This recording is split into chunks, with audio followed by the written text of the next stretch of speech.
Your mind wanders more than you realize.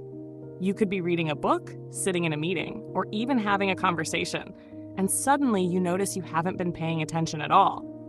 You've been somewhere else entirely, thinking about dinner, replaying a memory, or imagining a future scenario.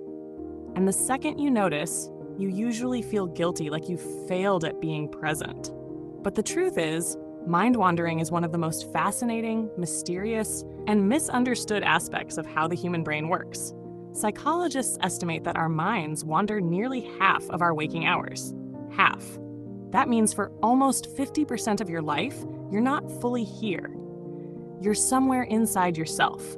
At first, that sounds like a flaw, like a problem with focus or discipline. But the psychology of mind wandering suggests something very different. This isn't a mistake of the brain, it's a feature. When your mind drifts, it activates what's called the default mode network, a system in the brain that turns on when you're not locked into the external world. This is the same network that lights up when you reflect on yourself, when you imagine the future, when you connect dots between seemingly unrelated ideas. It's the brain's way of stepping back from the immediate and exploring possibilities.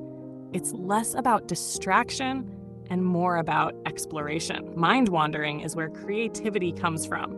Some of the greatest insights in history didn't come from intense focus, but from moments of drifting.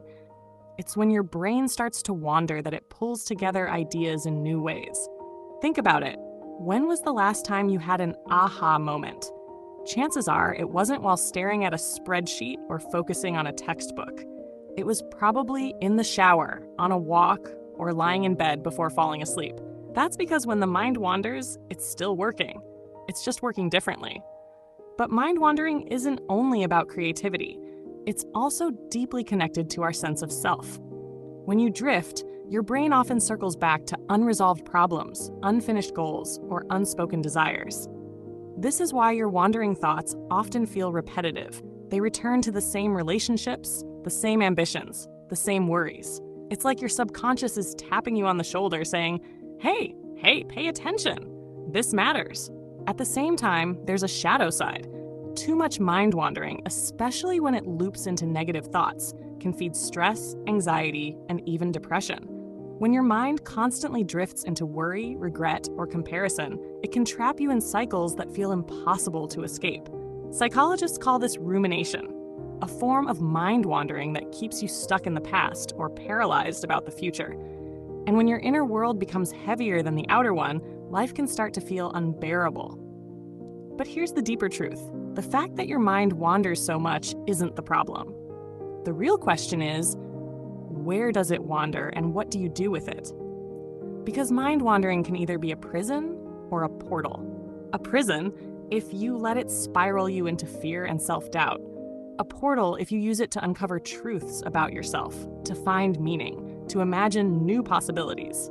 The psychology of mind wandering tells us that the wandering itself is inevitable.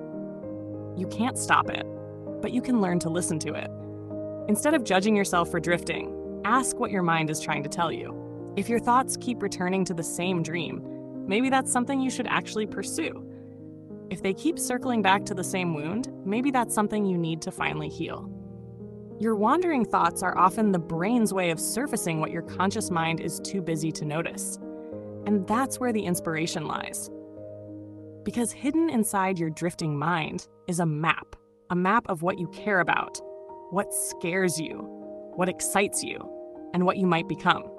Most people ignore that map.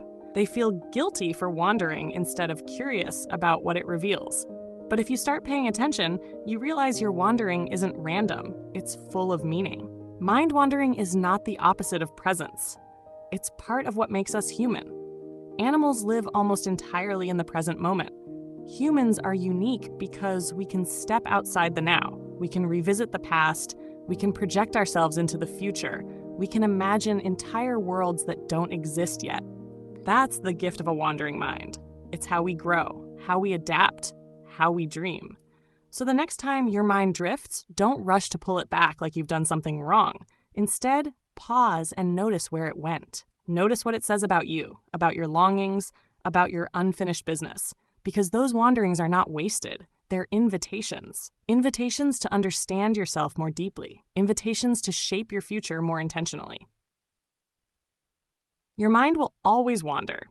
The question is whether you'll let it drift aimlessly or whether you'll learn to follow it, to see where it leads, and to use what you find to create a life that feels more alive, more honest, and more your own.